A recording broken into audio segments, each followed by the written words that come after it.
Damos gracias a nuestro Dios por tenernos en su casa. Tomen asiento.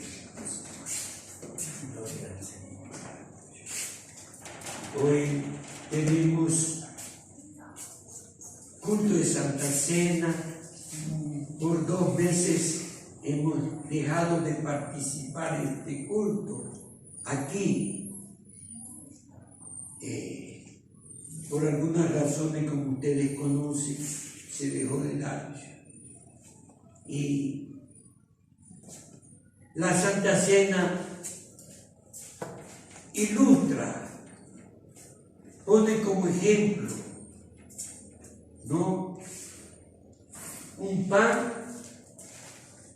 que simboliza el cuerpo del Señor Jesús y una copa que simboliza la sangre, el jugo de uva de Jesús. Y como está escrito en la palabra de Dios, que la palabra de Dios no es comida ni bebida. Pero el Señor quiso que nosotros hagamos conciencia, meditemos todas las veces que participemos, que estemos en un culto como en esta tarde, ¿no?, el valor que representa para el cristiano. Porque si no le damos el significado verdadero de la Santa Cena, es como que estuviéramos pisoteando el sacrificio de Jesús. Y gracias a Dios, vuelvo a decir, por que ustedes están aquí en esta tarde. Gracias, mi hermano Miguel, que se esforzó. Gracias, mi hermana Magali, que se esforzó para venir. Porque a veces, por razones de la naturaleza, dejamos de servir a Dios. Cuando la palabra de Dios nos exhorta, nos amonesta, no dejar de congregarse. Y hemos visto en otras ocasiones, ¿no?, cuando uno deja de participar de la Santa Cena. Porque para nosotros los cristianos, la Santa Cena viene a ser lo que para el judío es la Pascua. La Pascua para el judío es una fiesta y una ordenanza donde al judío le recordaba cuando ellos salieron de la esclavitud por 430 años en Egipto, donde la Escritura nos revela, nos enseña, donde los que llegaron por primera vez a Egipto, donde se establecieron en Egipto, donde engendraron su familia, ellos murieron sus hijos, murieron sus nietos, porque tuvieron 430 años. Podemos decir como una quinta generación, si consideramos una generación 80 años. Y de ahí salieron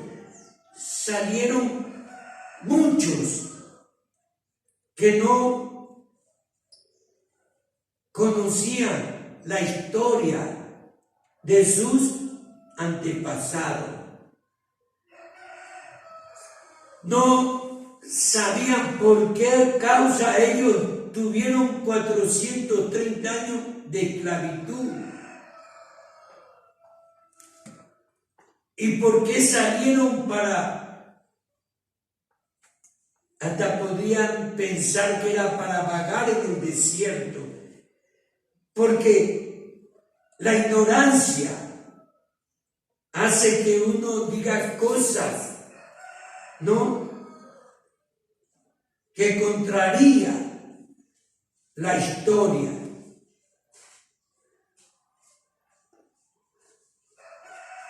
Por eso es que llegaron a murmurar. Pero hoy parece que los cristianos estamos muy ligados a los judíos en la vida cristiana. O sea que hemos llegado a un estado religioso. El religioso espera el día tal o el mes cual para acercarse a su templo. Cuando la Escritura dice que el salmista decía, una cosa he demandado a Jehová. Una cosa, él se había propuesto, había hecho un voto de estar en la casa de Jehová todos los días de mi vida. Entonces, hermanos, ¿no?, en la Escritura encontramos que cuando el judío no podía participar de la Pascua, porque había ciertos requisitos para participar de la Pascua. El judío tenía que estar santificada su vida. Y había cosas que de pronto podía surgir en esa semana o en esos días en que la vida del judío se contaminaba y eso le impedía participar de la Pascua. Y la Escritura relata que hubieron ciertos judíos que se acercaron al siervo de Dios llamado Moisés para decirle, ¿por qué se nos impide de no participar de la Pascua? Si de pronto surgió esto. Entonces la Escritura muestra que Moisés llevó el caso a Dios. Entonces el Señor le dijo, bueno, el próximo mes, en la fecha tal, en el día tal, ellos participarán. Voy a preguntar para ver si me están captando. Hermano Freddy, ¿por qué Dios le dijo el mes tal, en tal día? No sé si me está entendiendo. ¿Sobre la Pascua? Sí. Porque Dios había señalado, había dado mandamientos. Sí, pero ¿por qué? Porque el judío reclamó.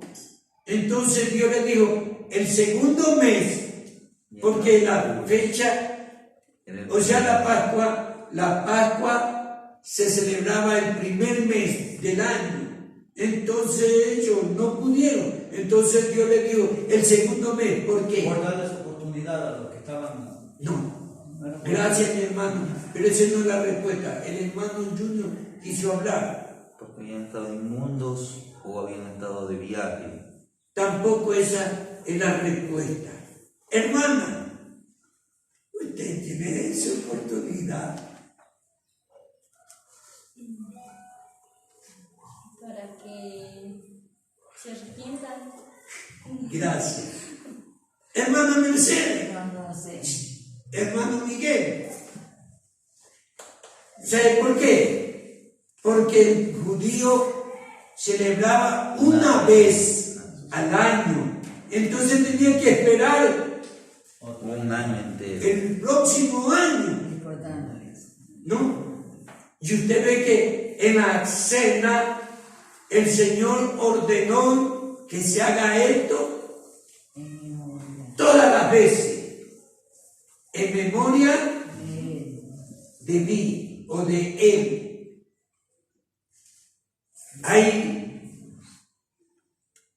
iglesias cristianas que celebran la cena 2 veces al mes, otra 4 veces al mes, cada semana Todos los celebran, domingos.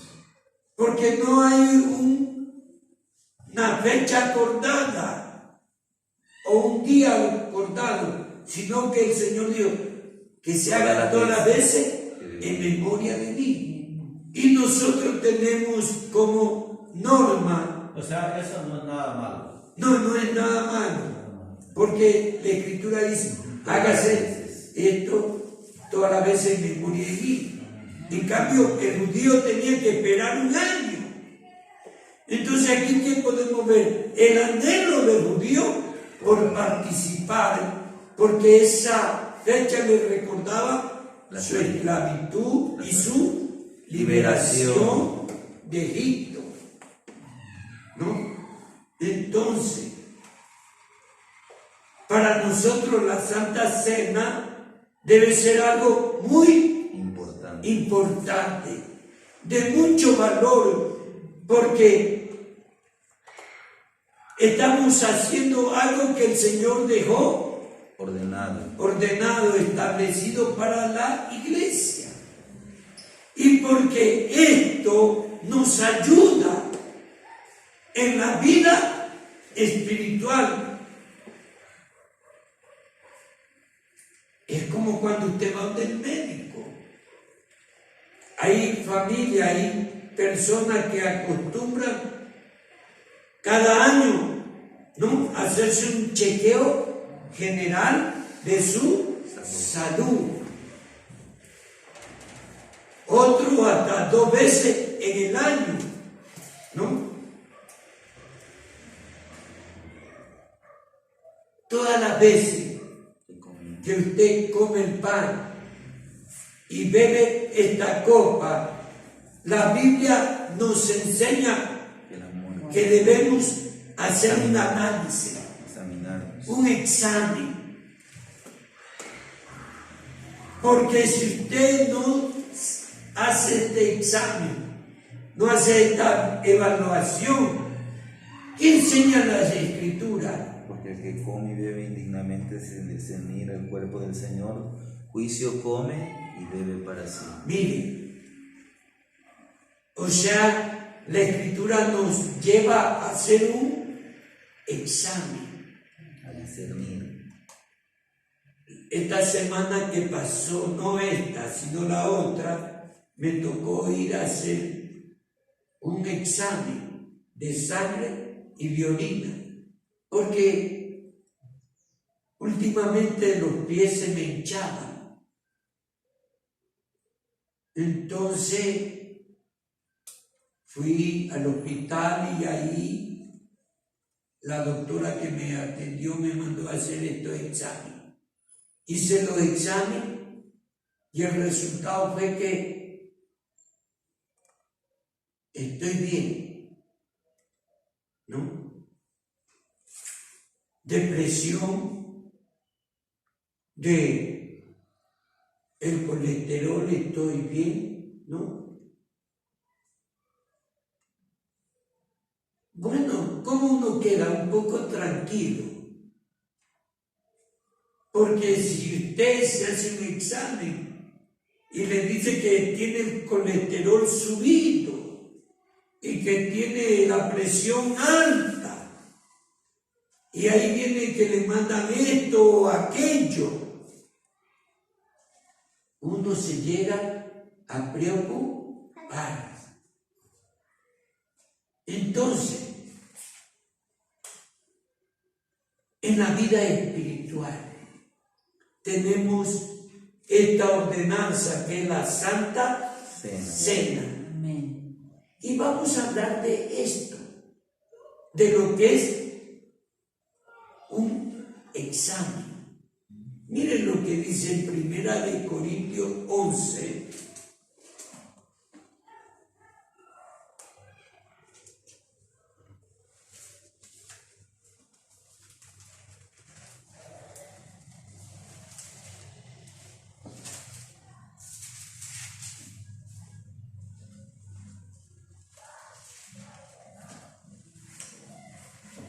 Verso 27.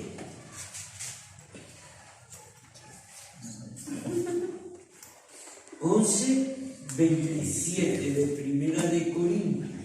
Dice así: de manera que cualquiera que comiere este pan o bebiere esta copa del Señor indignamente será culpado del cuerpo y de la sangre del Señor. Por tanto, pruébese cada uno a sí mismo y coma así del pan y beba de la copa. Porque el que come y bebe indignamente, sin discernir el cuerpo del Señor, juicio come y bebe para sí. Por lo cual hay muchos enfermos y debilitados entre vosotros, y muchos duermen. Si pues nos examinásemos a nosotros mismos, no seríamos juzgados, mas siendo juzgados, somos castigados por el Señor para que no seamos condenados con el mundo. Así que, hermanos míos, cuando os reuní a comer, esperaos unos a otros. Amén. Amén. Usted se conoce en parte, pero ¿en qué proporción? Cuando decimos en parte, ¿en qué proporción? Hermano Mercedes, ¿usted en qué proporción se conoce? ¿En un 100%? ¿En un 80%? ¿En un 50%? ¿En qué proporción se conoce? No sé. No sabe. ¿Y usted, hermano Miguel, en qué proporción se conoce? 60. 60. Qué bueno, qué bueno. ¿Y cuál sería la medida? ¿Cuál sería la medida? Hermano Junior, ¿cuál sería la medida? El 100%. Un 100%. Porque, mire como la Biblia dice, sed imitadores de mí, como yo de Cristo. ¿Y qué dijo Jesús? Aprended de mí, que soy manso y humilde de corazón, y hallaréis descanso para vuestras almas. Entonces, el tope sería el 100%, pero estamos siendo perfeccionados. El hermano dijo 60, usted dirá tanto, pero la próxima vez ya no podemos estar en 60, debemos estar en 70, y la próxima vez vamos creciendo. Amén. Amén. Porque la Biblia nos enseña que Él constituyó a uno apóstol, profeta, evangelista, pastores y maestros al fin de perfeccionar. Porque hay en diferentes áreas de nuestra vida altas y en otras bajas. Entonces es como en antes. Yo decía en el examen, a veces le dicen: usted tiene mucha azúcar, está propenso a ser diabético. Entonces le mandan cierto medicamento para evitar. Bien. En la vida espiritual, ¿qué nos enseña la Biblia? ¿No? Decían los días atrás que el que robaba ya no robe más. El que mentía ya no mienta. Y si yo en esta área todavía estoy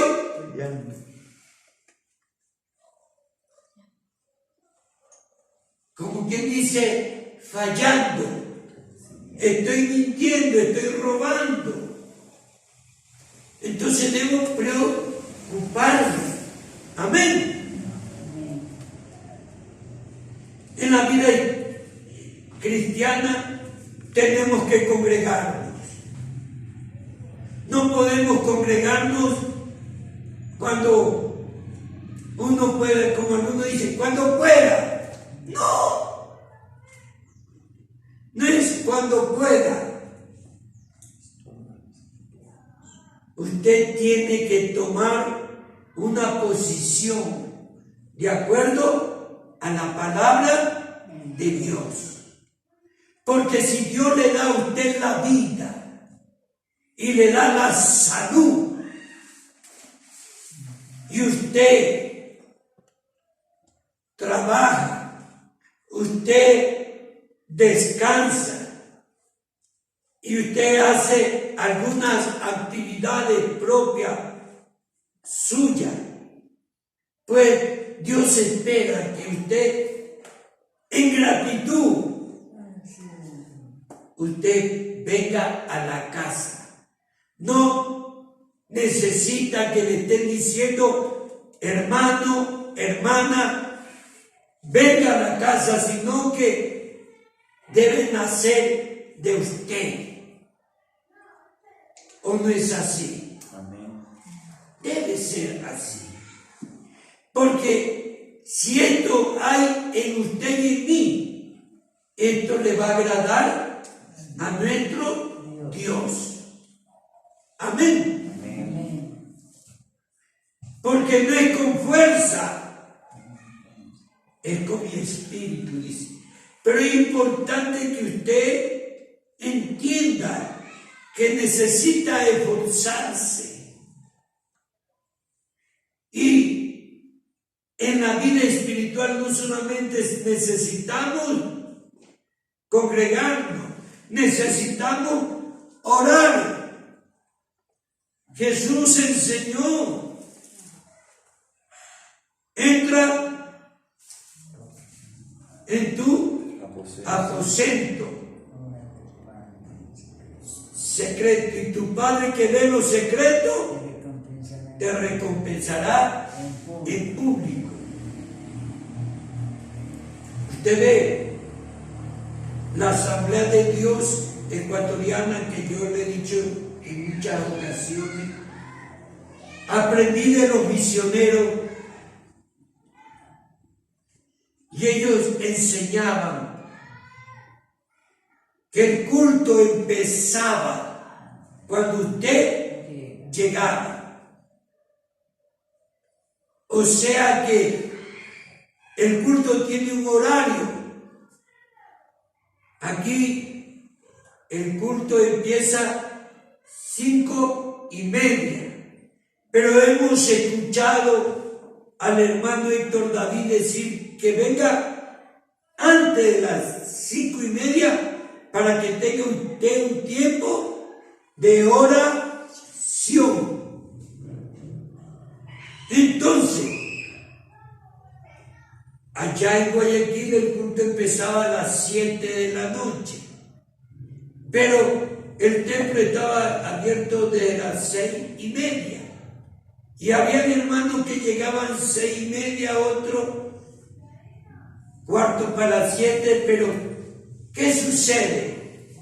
Que cuando ellos llegaban, encontraban, ¿no?, algunos hermanos y hermanas orando. Entonces ellos llegaban y doblaban sus rodillas y oraban, hasta que el que dirigía levantaba la oración con una alabanza. A veces llegamos atrasados y doblamos nuestras rodillas, y a veces esto nos impide participar de otras áreas del culto, como cuál, la alabanza. Mire, entonces la Escritura mismo enseña: el que está alegre, cante alabanza. Mire, pero si llegamos atrasados, ya a la final vamos directamente, porque el tiempo avanza, entonces dejamos de alabar. Yo sé que esto no es siempre, pero es bueno entender esto, es bueno mantenernos en las normas de la palabra de Dios. Otra área que la Biblia enseña y es parte de la vida espiritual es la lectura de la palabra de Dios. Y en la ley de Jehová medita de día y de noche. Qué bueno aquellos que de día y de noche meditan en la palabra de Dios. Ustedes ven que hoy el hermano Freddy nos trajo la lectura de Proverbios 5, 22 versículos, ¿no?, que lo pudimos leer, ¿no? A veces, no sé si a usted le ha pasado, pero a mí me ha pasado, que de pronto abro la Biblia para leer y leo unos pocos versículos y los dejo, porque de pronto me acordé que tenía que hacer otras cosas. Y a veces esto nos saca de una norma, porque esto debe ser una costumbre sana, ¿no? A veces usted en casa va a la refrigeradora, abre la puerta, ¿no?, saca un pedazo de queso, coge un pan y se prepara un sándwich. ¿No? Está alimentando su cuerpo. Debemos alimentar el espíritu, y el espíritu se alimenta con la palabra de Dios. Ya si hay otras normas o recomendaciones que hace la Biblia, ¿no?, de dar testimonio. A veces usted puede salir a visitar una familia, un hogar, ¿no?, para hablarle de la palabra de Dios. Porque ¿cómo usted vino a los caminos del Señor? Porque alguien le habló. Y la Escritura mismo enseña, ¿no?, ¿cómo creerán de quien no han oído? ¿Y cómo irán si no fueren enviados, como está escrito? Mirad cuán hermosos son los pies sobre los montes de los que anuncian la paz, la buena nueva de salvación. Entonces,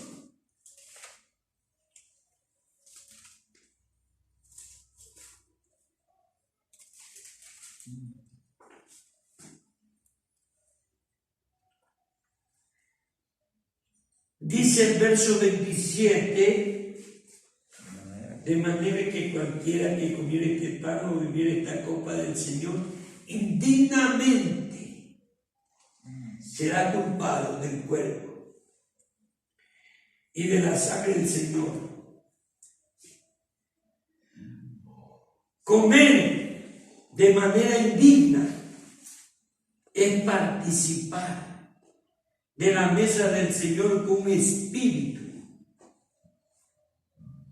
indiferente, egoísta e irreverente, sin ninguna intención ni deseo de apartarse de los pecados, de lo que se tienen conciencia, y de aceptar el pacto de gracia con todas sus promesas y obligaciones. Mire, comer el pan y beber la copa de una manera indigna es participar de las mesas del Señor con un espíritu indiferente, egoísta. Espero que esto no haya aquí.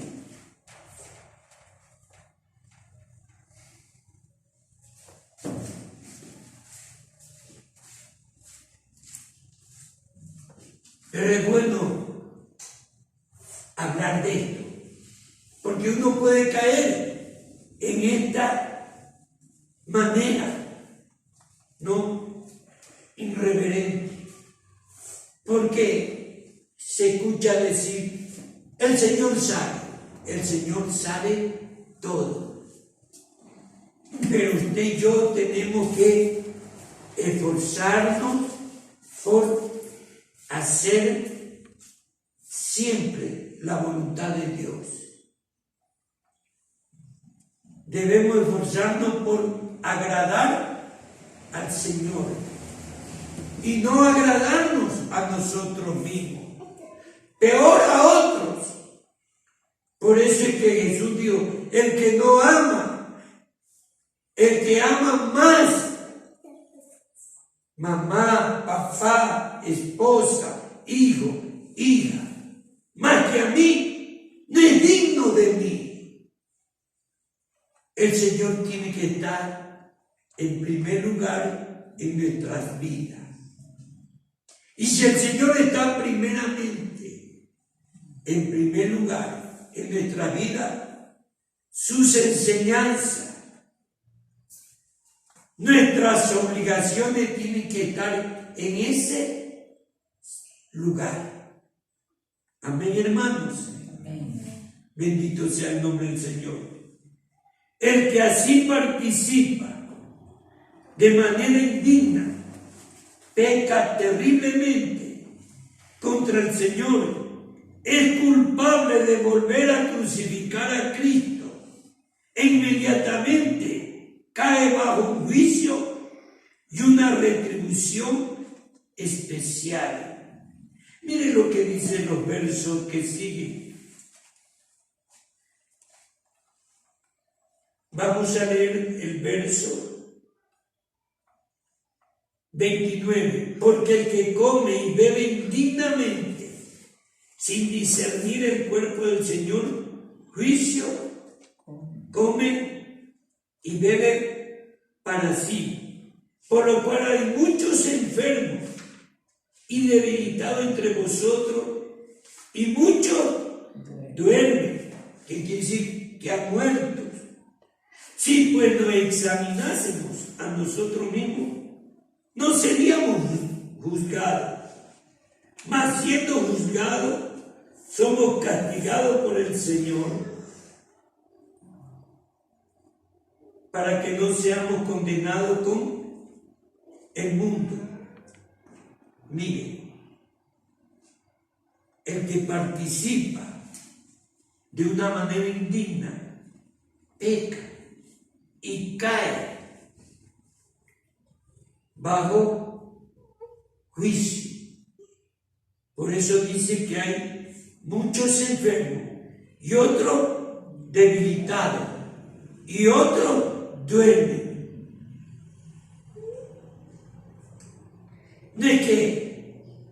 De que esto tenía que pasar, no. En la Escritura muestra cuando un judío no participaba de la Pascua porque no quería, ese judío era cortado.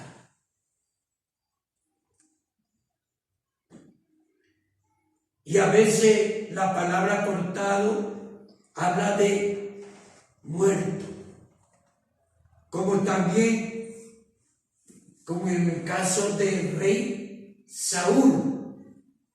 Ustedes ven que la Escritura enseña que Saúl buscaba de Dios por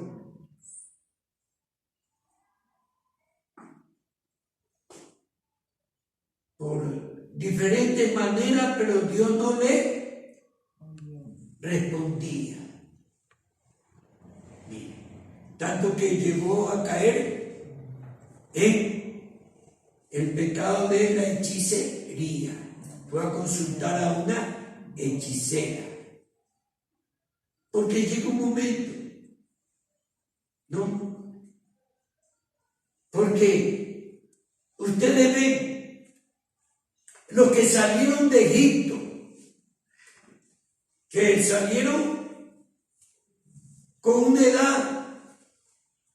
Usted tiene idea, hermana Magali, que los que salieron de Egipto, cuando ya el pueblo salió de la esclavitud de Egipto, usted tiene idea cuántos años tenía esa gente.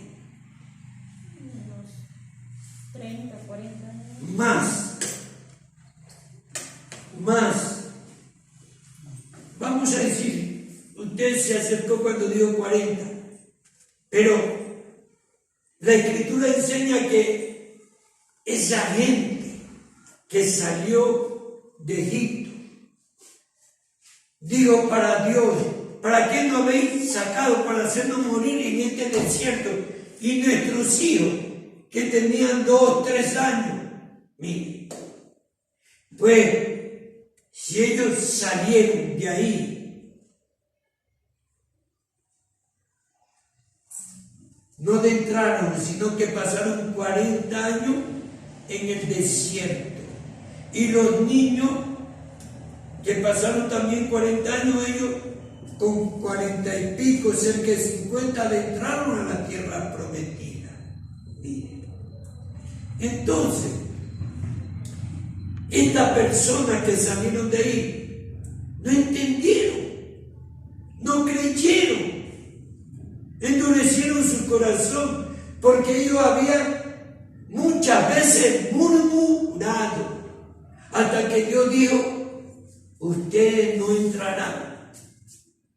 Aún hasta Moisés, el hombre de Dios, que la Escritura dice que era el hombre más manso de la tierra, por no acatar la orden que Dios le dio de hablarle a la roca, sino que dice que con la vara golpeó, por eso no entró.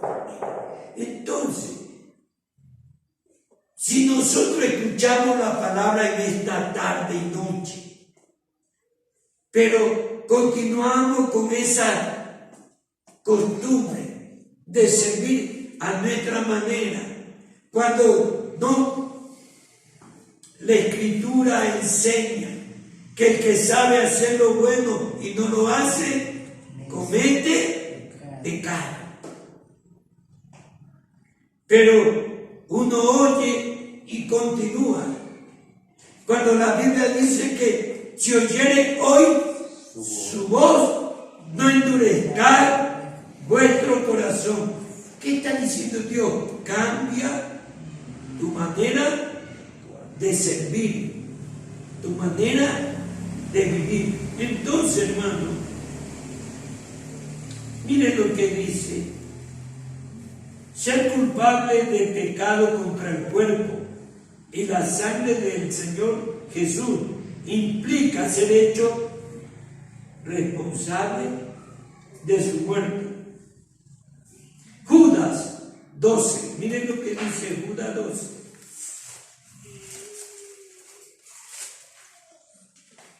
Estas son manchas en vuestros ágapes, que comiendo impúdicamente con vosotros, se apacientan a sí mismos, nubes sin aguas, llevados de acá para allá por los vientos, árboles otoñales sin fruto, 2 veces muertos y desarraigados.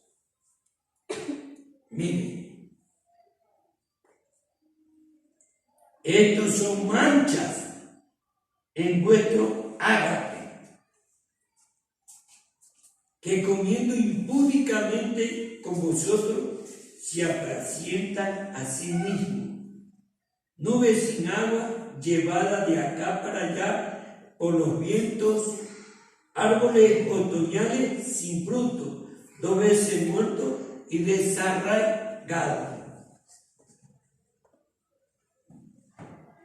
¿Qué quiere decir esto? Que en la fiesta de los creyentes habían estos creyentes que la Biblia los identifica como nube sin agua. Dice ¿qué dice? Que estos son manchas en vuestro ágapes. En los pueblos, en la iglesia cristiana, a veces se celebra el aniversario de la obra, se celebra el cumpleaños del pastor y se celebra alguna fiesta, ¿no? O se hace una campaña y hay un motivo para preparar una comida. Y ahí aparecen ciertos creyentes, ¿no? Pero es para comer, para sacar provecho, pero no busca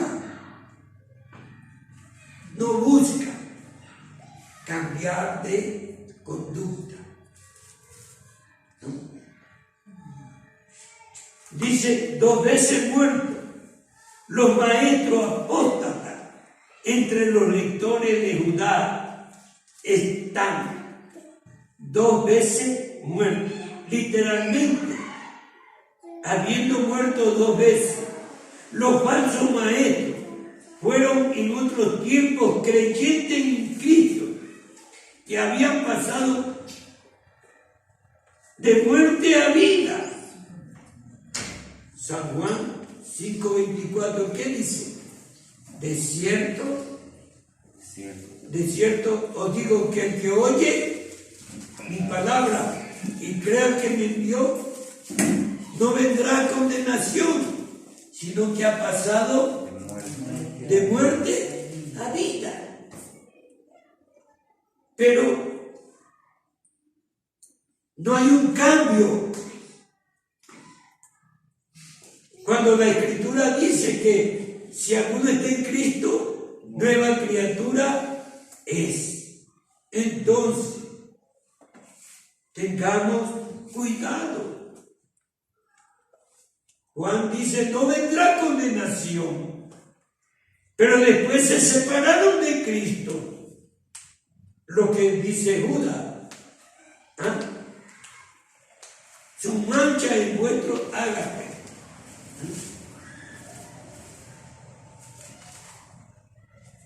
Para pasar de vida, mire, esto que dice Judas, que se separaron de Cristo para pasar de vida a muerte. Es lo que dice Pablo en Efesios 2:1, miren lo que dice. Efesios 2:1. Y Él os dio vida a vosotros cuando estabais muertos en vuestros delitos y pecados. Y Él os dio vida a vosotros cuando estabais muertos en vuestro delito y pecado. Miren, Él nos dio vida, pero si uno no busca caminar por la palabra, no se esfuerza, aquí la otra vez el hermano Héctor David, algunas veces yo he dicho que la salvación es condicionada, porque usted ve en las redes sociales, usted que sabe manejar el celular, hay pastores, uno con un reconocimiento del hombre, otro no, reconocimiento de parte de Dios, ¿no? Uno enseña que no se pierde la salvación. ¿Qué dice hermana Magali? ¿Se pierde o no se pierde la salvación? Claro, si no la cuida se pierde. Si no la cuida, claro que se Si pierde. no la cuida, se pierde, claro. Pero es que la otra vez yo vi en esas redes sociales mismo 2 pastores, ¿no? Que estaban uno con media hora para expresar su tesis, el uno decía que sí se pierde, el otro que no se pierde, ¿no? Mire, la Biblia dice que el único pecado que no se perdona es la blasfemia contra el Espíritu Santo. Y el creyente puede blasfemar.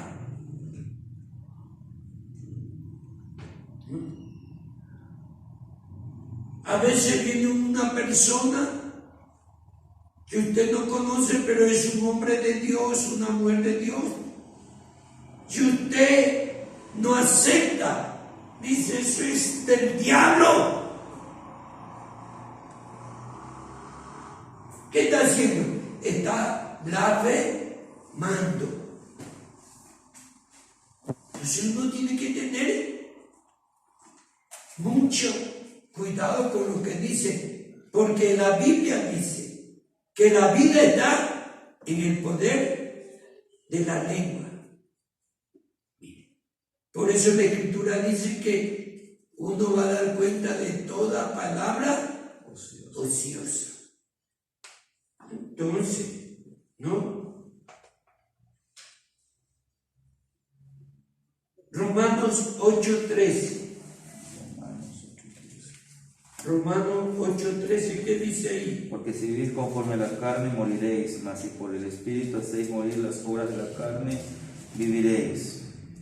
Mire, Pablo dice que debemos hacer morir las obras de la carne. Pablo acentúa la necesidad de una lucha continua contra todo lo que pudiera limitar la obra de Dios en la vida del creyente. En Romanos 8:1, ¿qué dice? Ahora pues, Ninguna condenación. ninguna condenación hay para los que están en Cristo Jesús. Pero ¿cómo dice? Que no andan conforme a la carne. Que no andan conforme a la carne, ¿no? ¿Cómo es que yo llueva, truene o relampaguee, salgo para hacer mis cosas? Pero cuando llueve, no puedo venir al templo. ¿Qué es eso? ¿Qué es eso? No es fácil, no es fácil. Pero es bueno que consideremos, ¿no? Porque Dios es el que nos da a nosotros la vida, ¿no? Y ahora es como cuando Dios le pidió a Abraham que sacrificara a su hijo, su único, Isaac. Mire, la Escritura dice que muy de mañana se levantó y fue a hacer lo que Dios. ¿Pero por qué? Porque él pensaba en su mente que Dios era poderoso para resucitar, levantar a su hijo desde la ceniza. Él estaba dispuesto a sacrificar, ¿no? Entonces Dios, ¿no? Usted ve, hoy estamos en octubre, ya se va a terminar octubre. Y está lloviendo, ¿no? Y la gente dice, ¿cómo es este? Es que nosotros hemos estado acostumbrados a las temporadas, ¿no? Que invierno y verano, ¿no? Y el invierno empieza de los primeros días o los últimos días de diciembre. Ahí empieza la época de invierno. Hasta marzo o abril o mayo, en la costa que empiezan las clases. Entonces los niños puedan ir a las clases, ¿no? Pero, estamos dándole gracias a Dios porque Él nos da el tiempo para que nuestros hijos vayan a estudiar. No. Piensa que esto debe ser así, así, así, ¿no? Y otro que dice, Pedro abrió la llave. Cuando la Biblia dice que Dios hace llover sobre justo e injusto. Entonces es importante que nosotros, ¿no? En todo tiempo tengamos blancos nuestros vestidos. Y nunca falte el ungüento sobre nuestra cabeza. Bendito sea el nombre del Señor.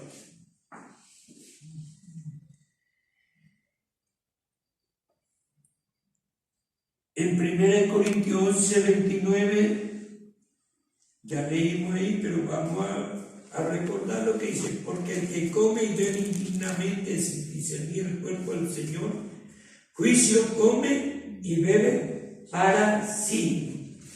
Mire.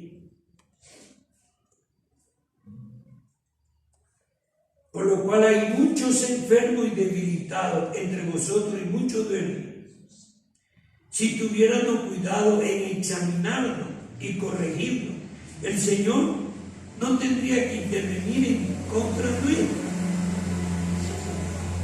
Y dice el verso 30, por lo cual hay muchos enfermos y debilitados entre vosotros y muchos duermen.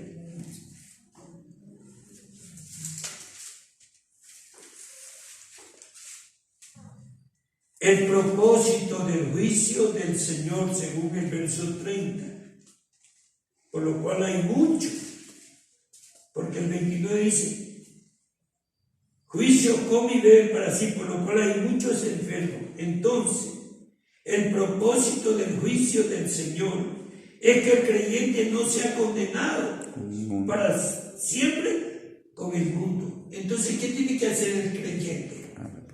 Corregirse. No cambiar de actitud, no empezar a obedecer la palabra, a vivir la palabra, a darle a Dios la gloria y la honra. Amén. Amén. Aquí tenemos el pan y la copa.